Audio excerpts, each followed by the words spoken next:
Can we ask questions about anything from the semester? Anything. Could we go over the steps for variation of parameters? Give me a problem.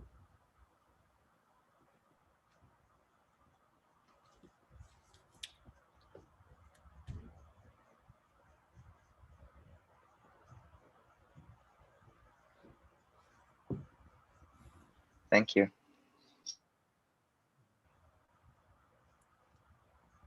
Select your problem.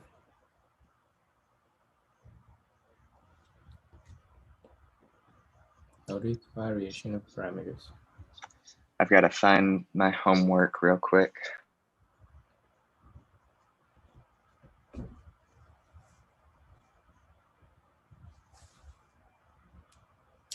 So for variation of parameters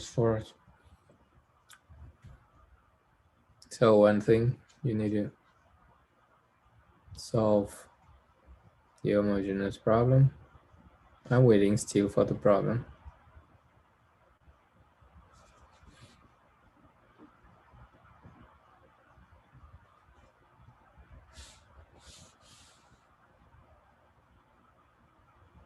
Set y of x equals c1 of x, y1 of x plus c2 of x,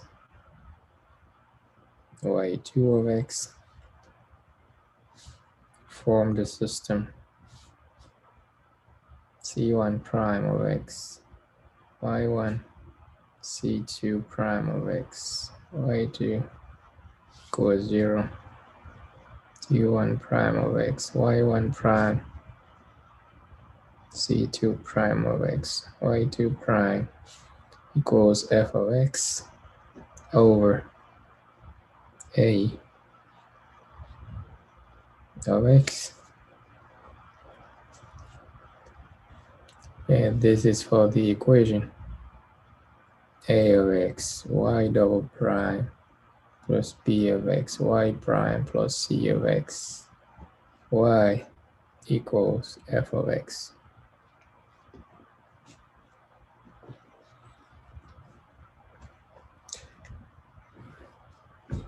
And after forming that,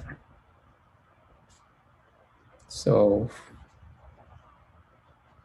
for c1 prime of x and c2 prime of x.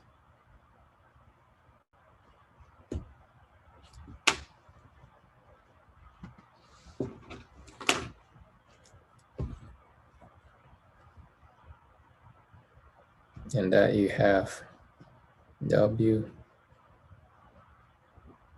which is y1, y2, y1 prime, y2 prime,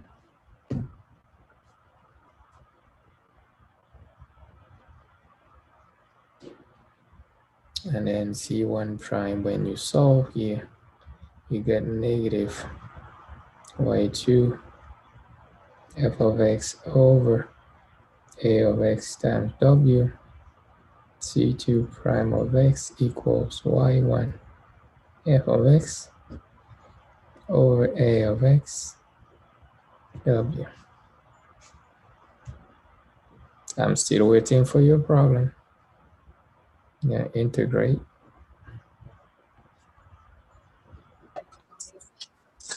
To find c1 of x and c2 of x. And in your last step,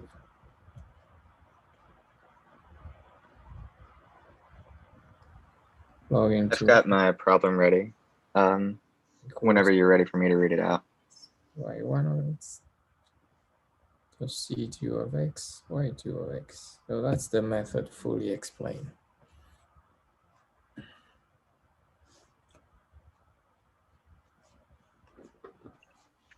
Could we go over number 16 from 4.7?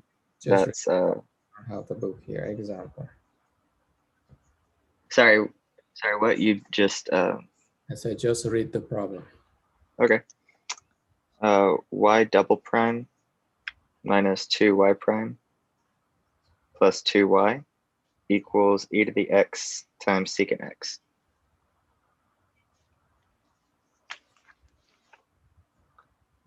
And this is one of the easy ones where the homogeneous equation is linear with fixed coefficients. So you can write down the Euler equation to find a solution.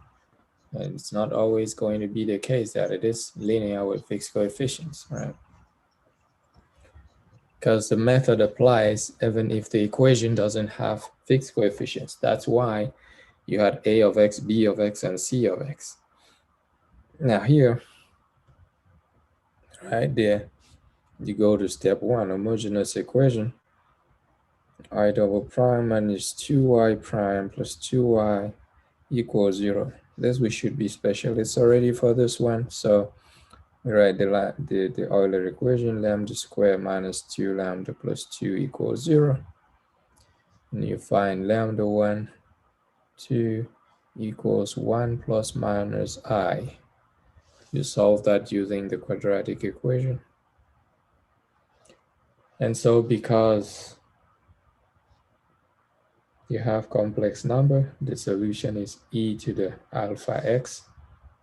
So that's e to the x times c1 cosine of x plus c2 sine of x, or in other words, e to the x, c1 e to the x cosine x plus c2 e to the x sine x. Then you go to the step 2, therefore this is y1 and that's y2.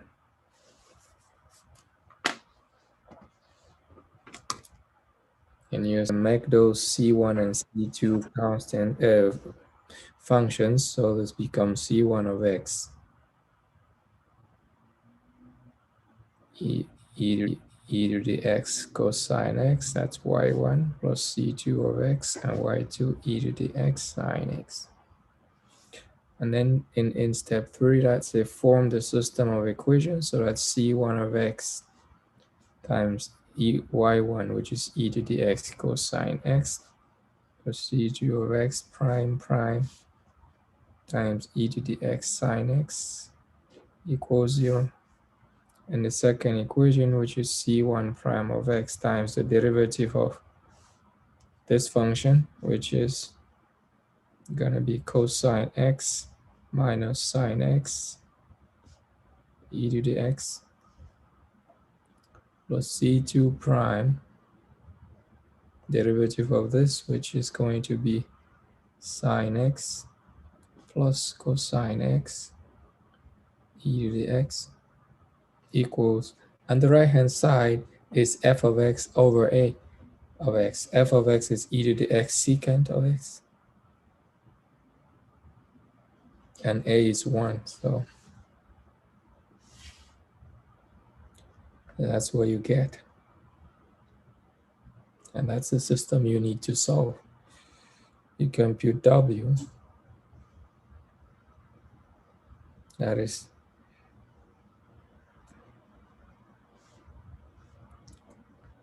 e to the x cosine x, e to the x sine x, cosine x minus sine x, e to the x, cosine x plus sine x, e to the x. And this is all going to be e to the 2x times, this is cosine squared x plus cosine x sine x minus cosine x sine x minus and minus plus sine square x. These two cancel. Sine squared plus cosine squared is 1. So w is e to the 2x. Alright. Then you go to step 4, which says solve for c1 prime and c2 prime. c1 prime of x. The formula says negative y2 f of x over a of x w. So that's negative y2 is e to the x sine x. F of x is secant of x, and what is secant of x? Is that 1 over That's 1 over cosine of x.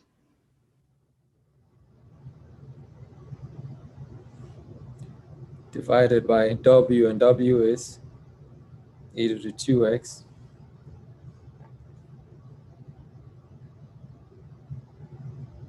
Is that so?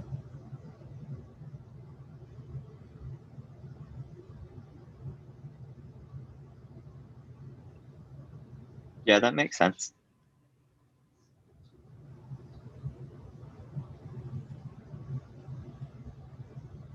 C2 prime of x, it's going to be y1, which is e to the x cosine x times 1 over cosine x divided by w, which is e to the 2x. And these cancel. You get e to negative x here.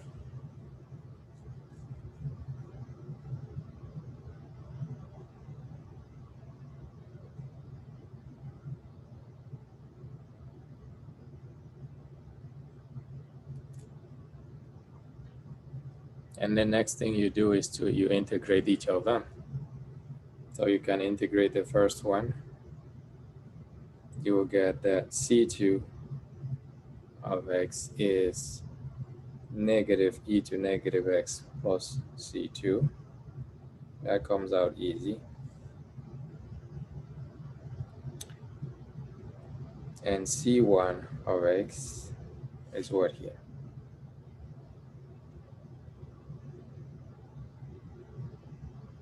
Can I ask a question? Are we right here? Yeah. Why didn't you multiply it by e to the x over cosine x? Isn't the like f of x is e to the x secant x? Or am I wrong?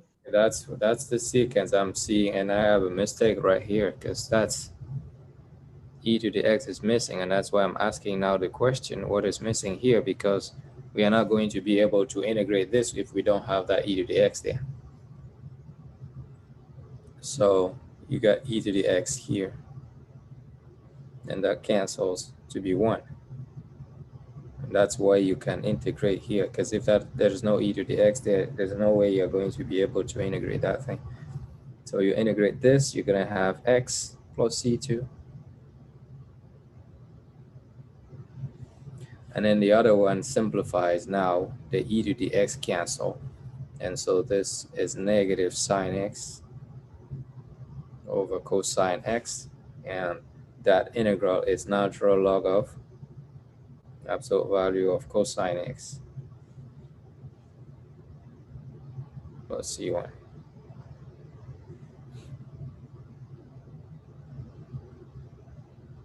And now you do the last step. You take those and plug into the formula of y of x that you just wrote there. That's it. Questions?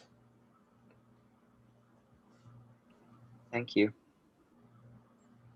Is it clear?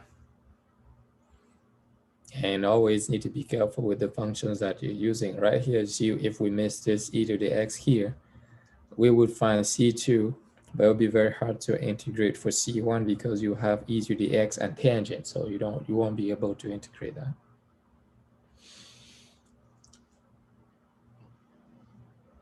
Other questions?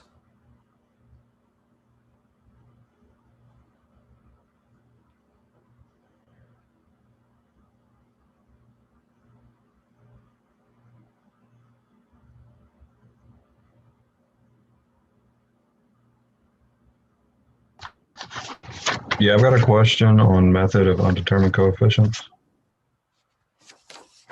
Okay. Go ahead. So the problem is y double prime minus 2y prime plus y equals x cosine x. Give me a second.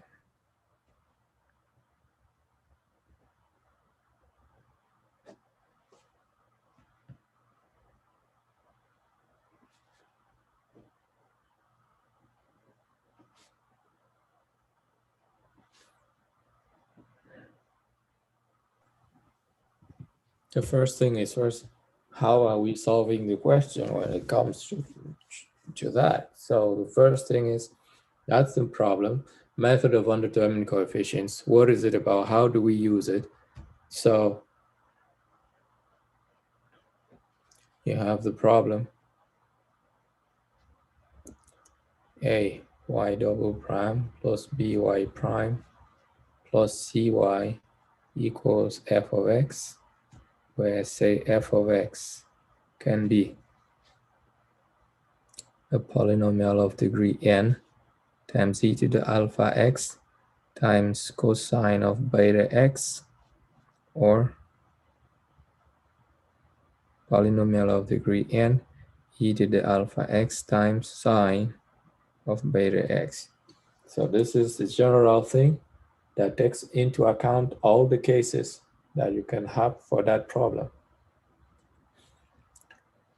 The first case is when beta is 0. When beta is 0, this doesn't exist. Cosine goes away. You just have a polynomial times e to the alpha x. If alpha is 0, also you just have a polynomial. So all those cases are similar. They are all coming from this general one. When beta is 0, and then alpha is 0, or when alpha is 0, you keep beta, or when both of them are zeros.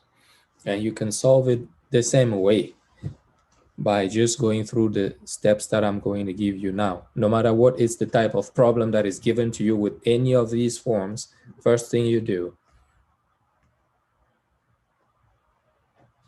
you need to solve the homogeneous problem.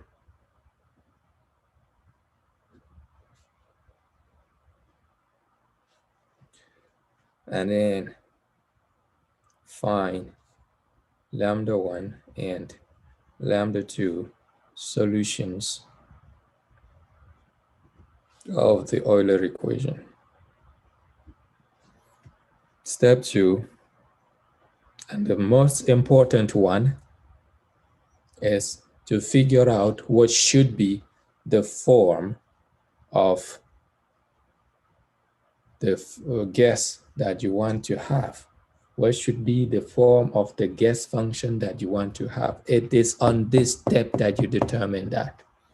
And it starts by checking whether you have a solution of the homogeneous problem in alpha plus I beta. Check alpha plus I beta.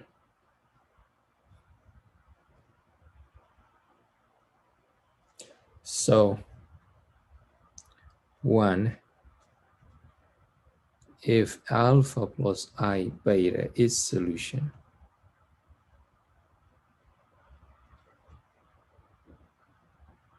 of the homogeneous problem of the Euler equation,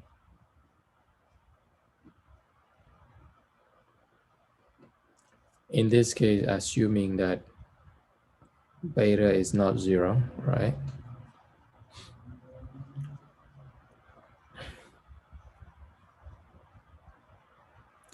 If alpha plus I beta is a solution of the Euler equation, then you need to take a guess why c of x equals x first, because it is a solution.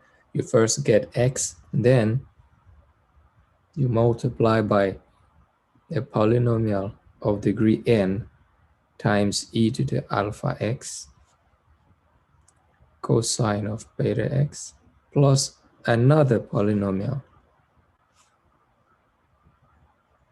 of degree n times e to the alpha x times sine of beta x. This is what you do. And these polynomials are different.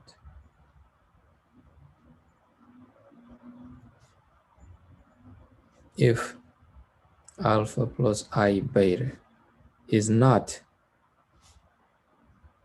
a solution of the Euler equation, which means actually it's not lambda 1 and it's not lambda 2. That's basically what that means.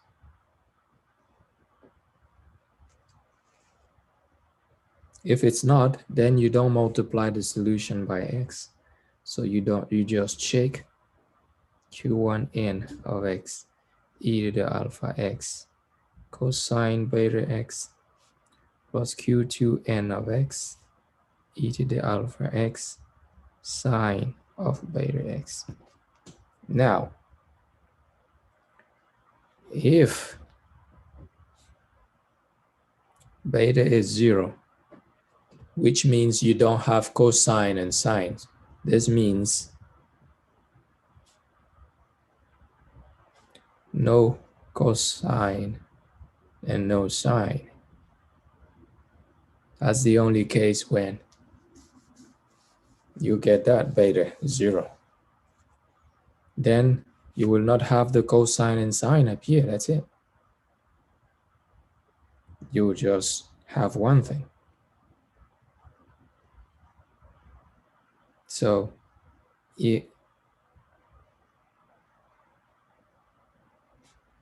alpha is a solution of multiplicity S of the Euler equation,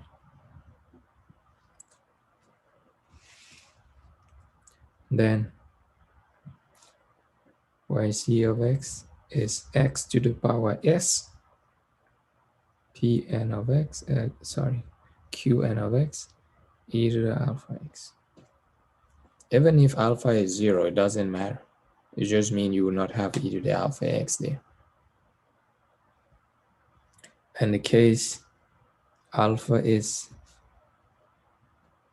not a solution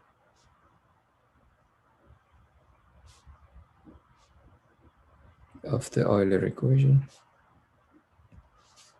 then the solution would just be looking at qn of x e to the alpha x. That's it. These are all the cases of the method of undetermined coefficients resumed on the slide. When beta is not 0 and when beta is 0. And the cases when alpha is 0 or not 0, they bound together. Doesn't matter really. You just put e to the alpha x. When alpha is 0, e to the alpha x is 1. It doesn't change anything, whether you make it 0 or not. So this is the theory. Now, what's the question you had?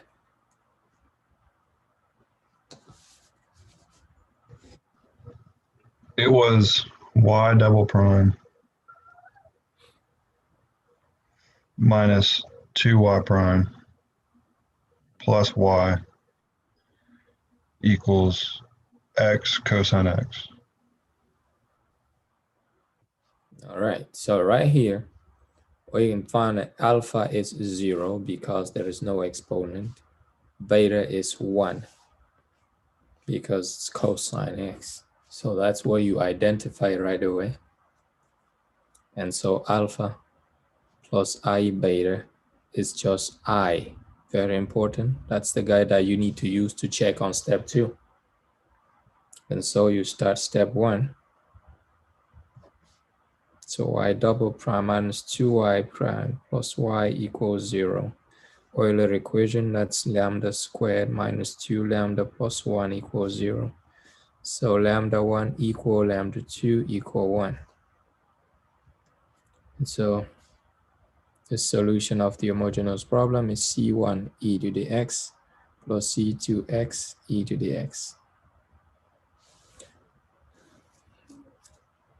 That's the solution of the homogeneous problem. When the roots are equal, then you have x times e to the alpha x for the e to the lambda x for the second root. So we're done solving first step, and then you go step 2. You want to check. So alpha plus I beta equals I is not solution of lambda square minus 2 lambda plus 1 equals 0. So yay, We don't need an extra x. Moreover, that right-hand side is x, and there is a cosine. So with that beta being 1, you're looking for yc of x equals x. That means polynomial of degree n. This means n equal 1.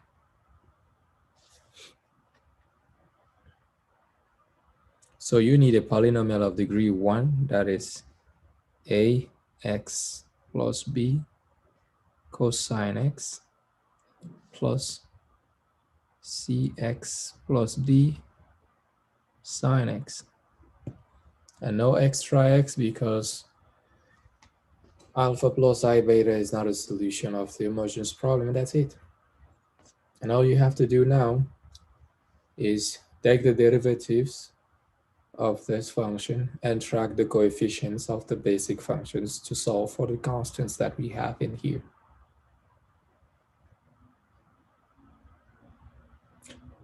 I'm gonna give you like 3 minutes to take these derivatives and track the coefficients. Let's see before I continue.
All right, anyone to go on with me?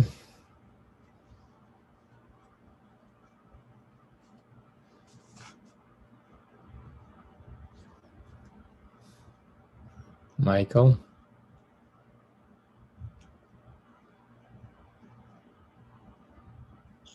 I'm having trouble with it.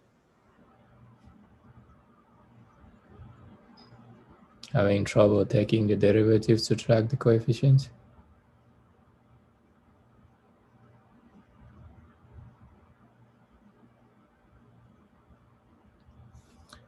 Cooper?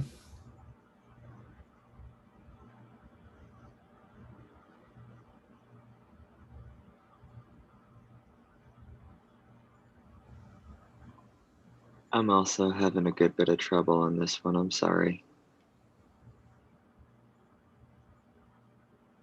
Preston? Yeah, I can. What's that? Yeah, I can tell you. Let's go ahead. My thinking when people are telling me they're having trouble taking these derivatives is that you're not doing the work. Sorry to say that, but that's how I feel.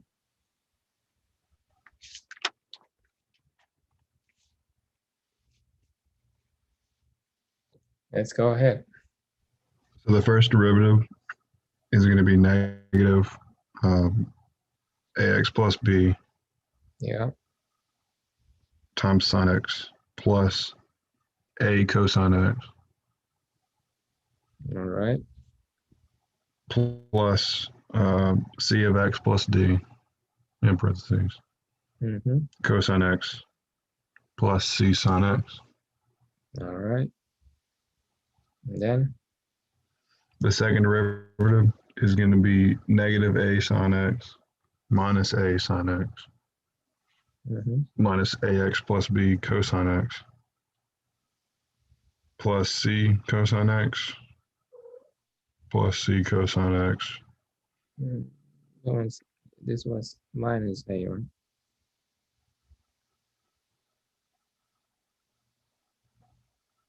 Mm-hmm.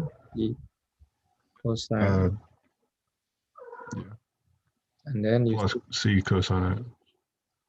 yes, this is not done. If you have plus c cosine x and then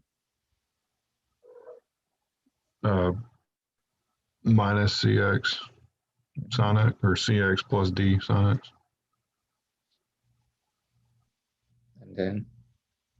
plus c cosine x. All right. And now we go through the equation and we identify the coefficients. Let me retrace here again. So yc of x is ax plus b cosine x plus cx plus d sine x. And now we're going to track the coefficients along the equation's second derivative minus 2 first derivative plus y equals x cosine x. So what are the coefficients that we want to track now? So x cosine x, That's correct. x sine x, Mm. cosine x, and sine x. That's it. So those are the 4 equations we have. And then we do that following these equations. So we take the second derivative and we get from there x cosine x. Where are they?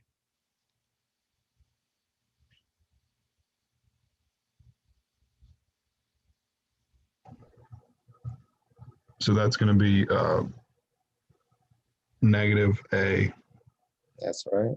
Negative a. minus 2c. I'm just in the second derivative. Is there anything else?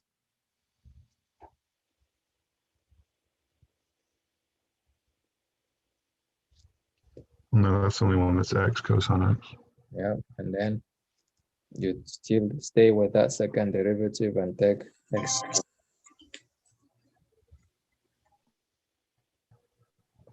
That's going to be negative C. That's negative C, and then you stay there and you take cosine. That's going to be negative B plus 2C. And then another C, okay. Anything else? Nope, right? Then we get it, and we get sine. That one's going to be negative 2A. Negative 2a, that is this and that. And the last term is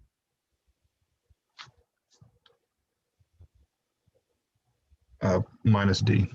minus d. And you can see that after doing that, you can see that you have canceled everything in the second derivative before you move to the first derivative. This way you make sure you don't forget anything. So now you go to that next with minus 2 along the equation. Minus 2, minus 2, minus 2, and you open the parentheses and you go back and start again. X cosine in the derivative. What do we have? It's just going to be C. That's C, nothing else. So you get that. So it's this guy. Then X sine. It's going to be A.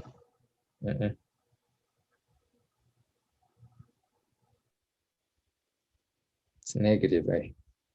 Oh, yeah, you're right. So, and that's the only one. So you cancel that. And then you look at cosine. You get A plus D. Yeah, you get that.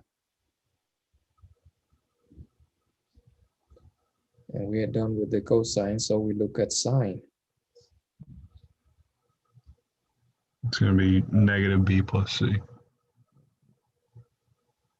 That's it. And you can see you have canceled everything from the first derivative. So we can now move to the function itself, and we follow the equation plus, plus, plus. Again, x cosine from the function. That's A. X sine is C. Cosine is B, right? And sine is D.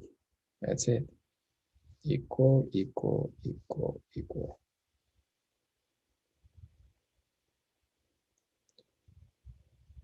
Right-hand side of the equation, x cosine 1, x sine 0, cosine 0, sine 0.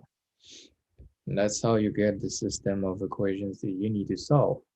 And usually things cancel in the first equations to give you some constants. Minus a plus a, they cancel. Minus c plus c, they cancel. So this equation right away gives you c equal negative 1/2. This one right away gives you a equals 0. And then you plug them in here. You will find out what the other guys are. Minus b plus b, they cancel. You get 2c from this equation. 2c, and c it's negative 1/2. And here, a is 0, minus 2d equals 0. So you do get d equals minus 1/2 as well.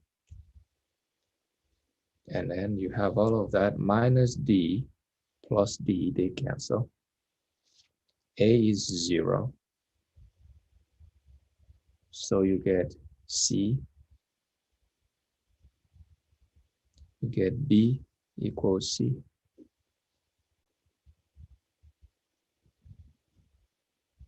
So B and C is negative 1/2. So all those things are negative 1/2 except for one that is 0. And you got them all. So you go to your last step, you just write down what that function is. So yc of x is b minus 1/2 cosine x minus 1/2 x which you can write as minus 1/2 plus 1/2 x sine x. And then the solution of the equation is yc of x plus the solution of the homogeneous problem, which is c1 e to the x plus c2x e to the x minus 1/2 cosine x minus 1/2 x plus 1/2 sine x.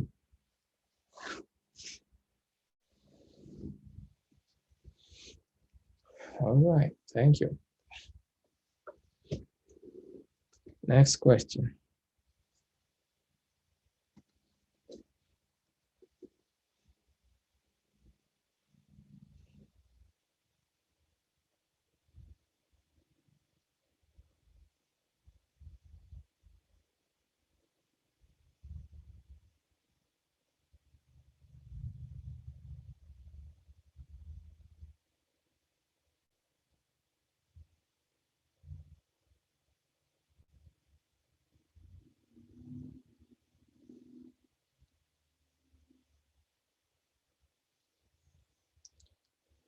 What's the next question?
So solve this equation. We have 5 minutes.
You see? I'm still working on it, but I'll go with you. We can work through it together.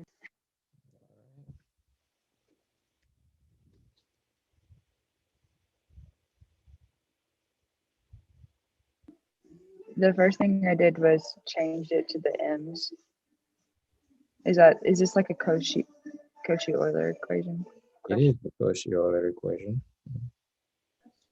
Okay, so I changed it to 9m squared plus 9 minus 9m because it's supposed to be b minus a Well, there you're already plus. you're already solving the equation. You didn't.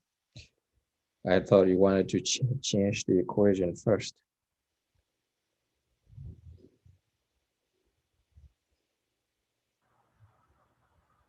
That's one. Would I need to set it equal to 0? Is that what you're saying?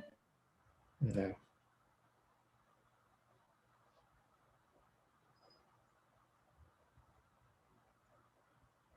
That's a transformation that we do when we have that right-hand side.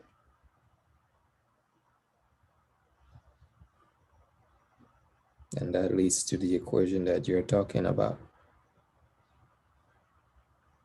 which is 9d2y over dt squared plus b minus a 9 minus 9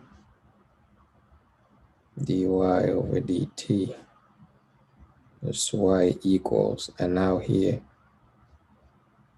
you get t times e to the t. So that is 9 d2y over dt squared plus y equals t e to the t. And now this is linear.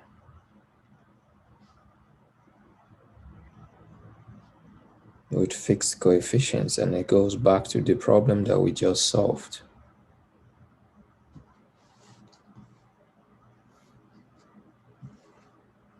That's why you do what you were doing 9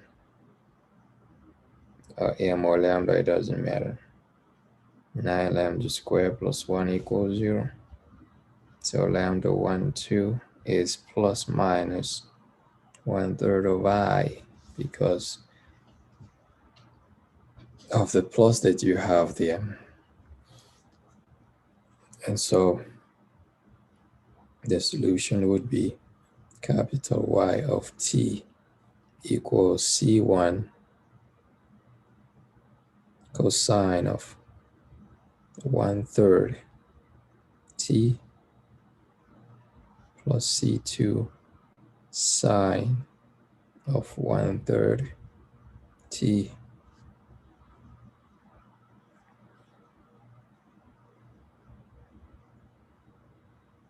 And this is C1 cosine of 1/3, and t is natural log of x.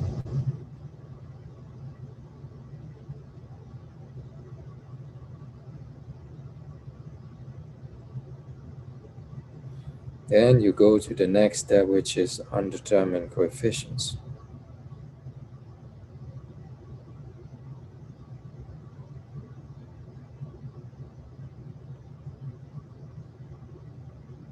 And you're looking for yp of x.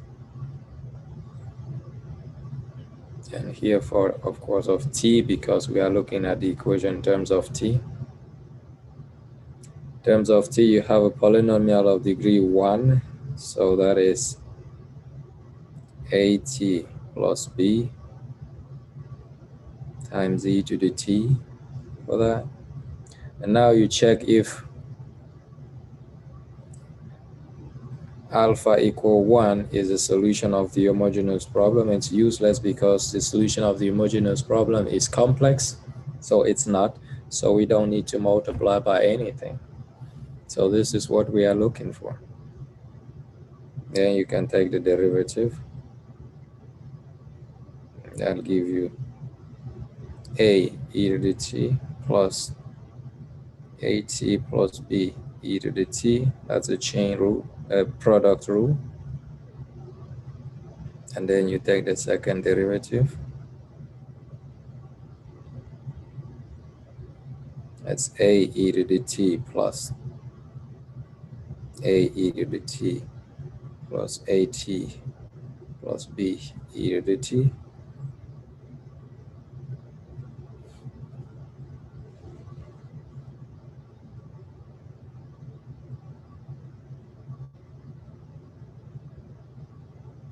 And then you track the coefficients of t e to the t and then e to the t. Along the equation, 9 second derivative plus the function equals that. So that's start by 9, and then the second derivative t e to the t, that's just a. And for t e to the t, that's a plus a, 2a plus b times 9. That is in front of the equation, plus the original function. The original function t e to the t, that's a, and e to the t, that's b, equals right hand side of the equation. T e to the t comes with coefficient 1 and e to the t comes with coefficient 0. That's it. So here you get a equal 1/10, and right here you add these, you get 9b, 10b, 10b equals 18a. So b is 18a over 10. That's 18 over 100. So you got your answer. Yp of t equals 1/10 t plus 18 over 100. Wouldn't it be negative? Negative, yeah.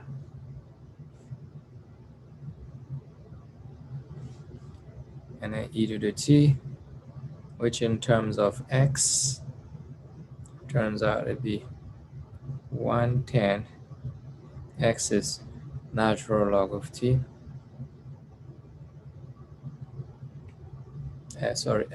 T is natural log of x. X is e to the t, so t is natural log of x here.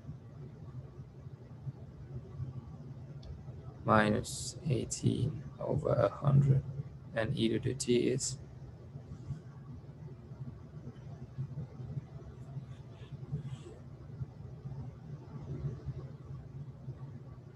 so your final answer, y of x is capital Y of x plus yp of x, and that is c1 cosine of 1/3 natural log of x plus c2 sine of 1/3 of natural log of x plus 1/10 natural log of x minus 18 over 100 times x.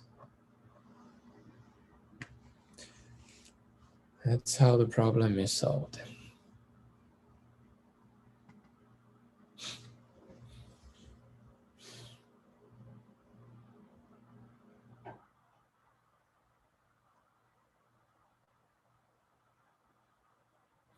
Any questions?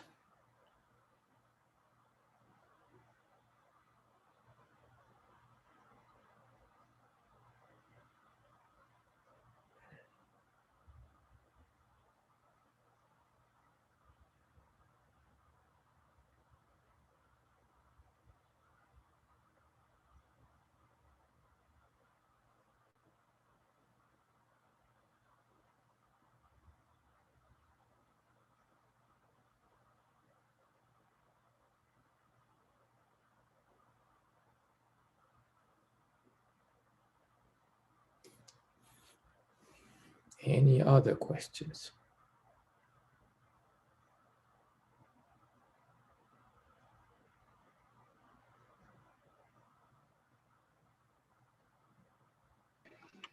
Do we have time to like go over linear dependence and linear independence? I didn't get that. Do we have time to go over linear dependence and linear independence? You are free to ask any question you want. I have time as long as the questions are being asked. Okay, can we go over like the fundamental set solutions in linear independence? Give me a question.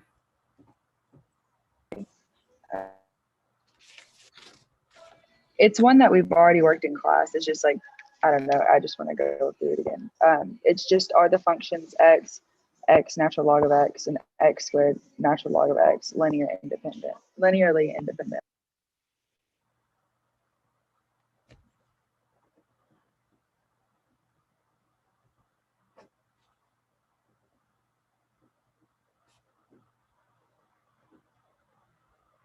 Which functions? X natural log of x, and x squared natural log of x.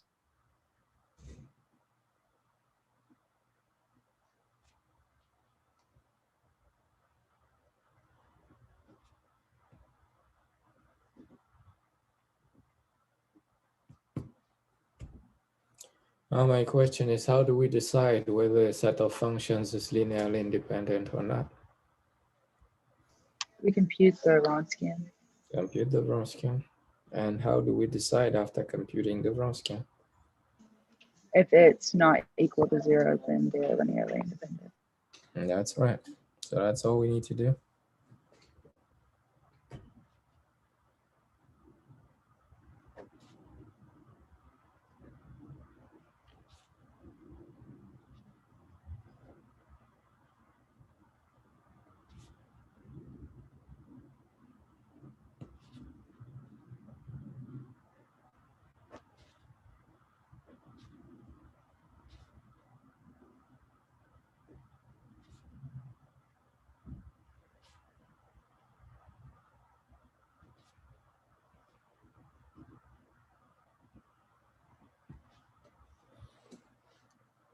Well, the functions are linearly independent if W is not equal to 0.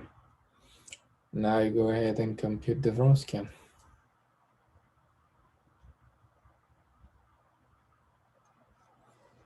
What's the formula to compute the Wronskian?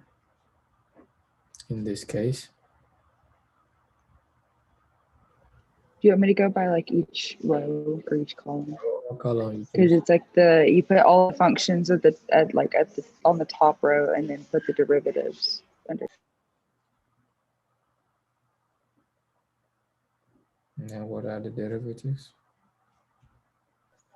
And the derivative of x is 1. The derivative of x ln x is natural log of x plus 1.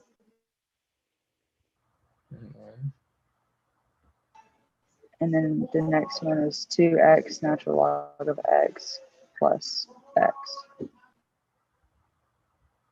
And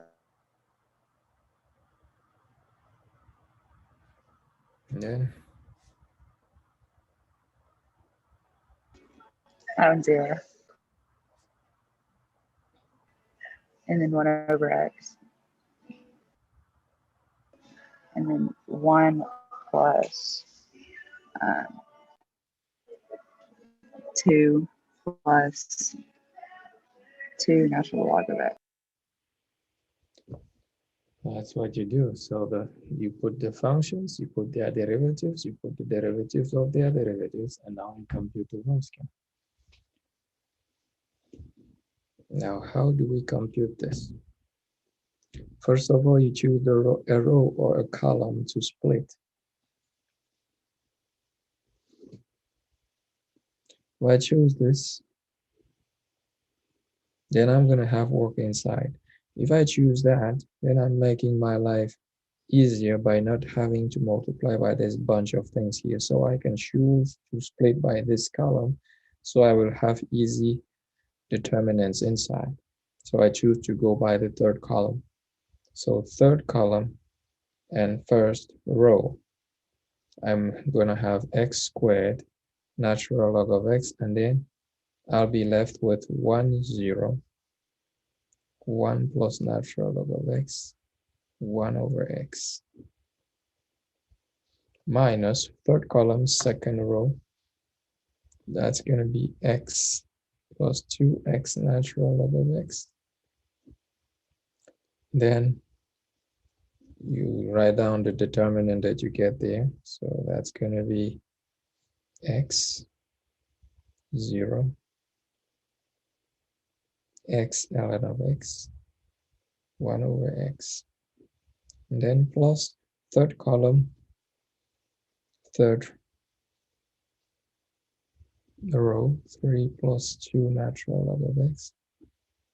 And that's left with x, 1, x natural log of x, and 1 plus natural log of x. That's how it works.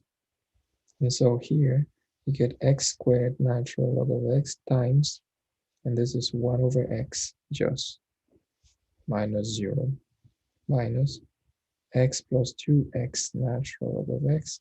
And then this determinant is just 1 because get 0 here, x times 1 over x, it's 1.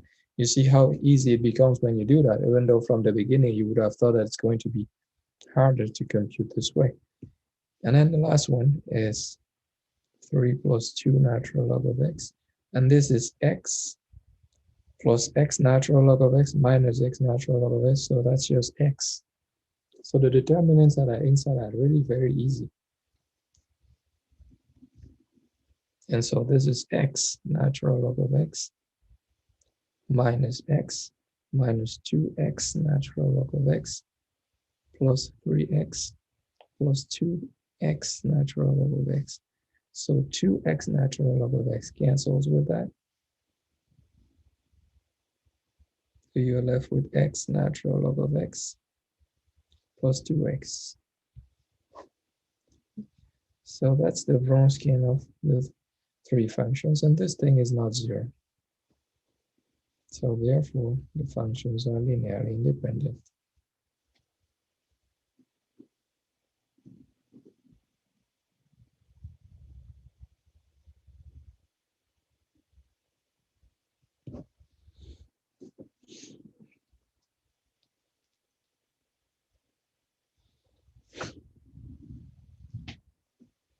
All right.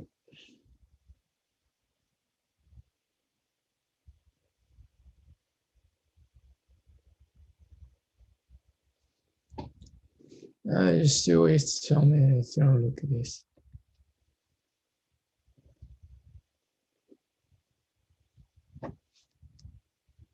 Use the method of reduction of order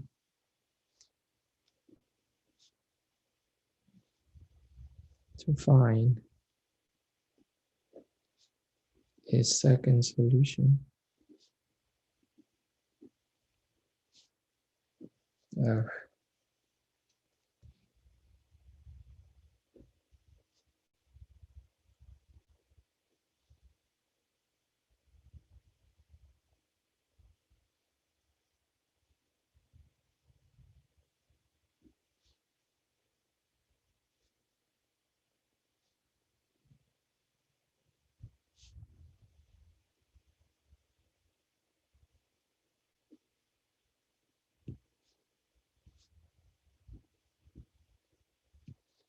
So I give you this equation and I tell you that y equals x squared is a solution. Sorry, that y equals, x squared is a solution. And I want you to use the method of reduction of order to find a second solution of this problem.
All right, who wants to finish this now? We have 3 minutes left.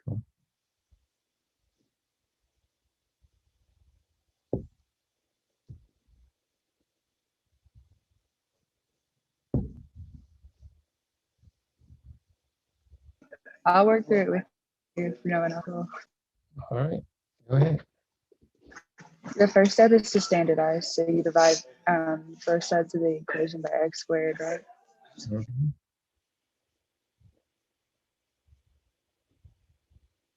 All right, then. And then it's the w is equal to c e to the negative integral of p of x dx. But the p of x here is 0. So would that mean that it'll just be a constant, another constant? You don't have to doubt what you're doing. Just put in what you see. What is the integral of 0? 1, a constant. Constant. Integral of 0 is 0. Because we don't take constants into this. So So just be c. see? And then on the other side, w equal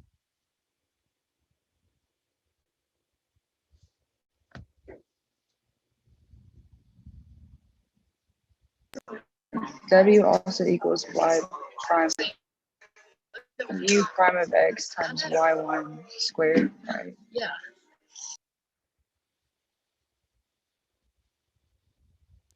So y1 squared is going to be x. Oh, times. My bad. My bad. what's that? So it would be x to the 4th.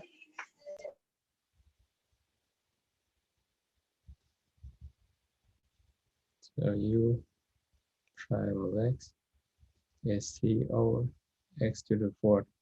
Of course, this is where you first told us that that y equals u times y1 is what you're looking for. And now what you do? Integrate. Integrate u of x is integral of c over x to the 4th. So that is going to be c1 over x cubed plus c2. And from there, you get y equals uy1, which is c1 over x plus c2 x squared. That's the general solution, and a solution could be y2 equals 1 over x. Is the reason you didn't put a coefficient for the constants is because I think I talked to you about this because a constant is a constant. A constant. So like, It okay, yeah, I was just making sure because I remember we talked about that. Yeah. It turned from c to c1, raising a new constant.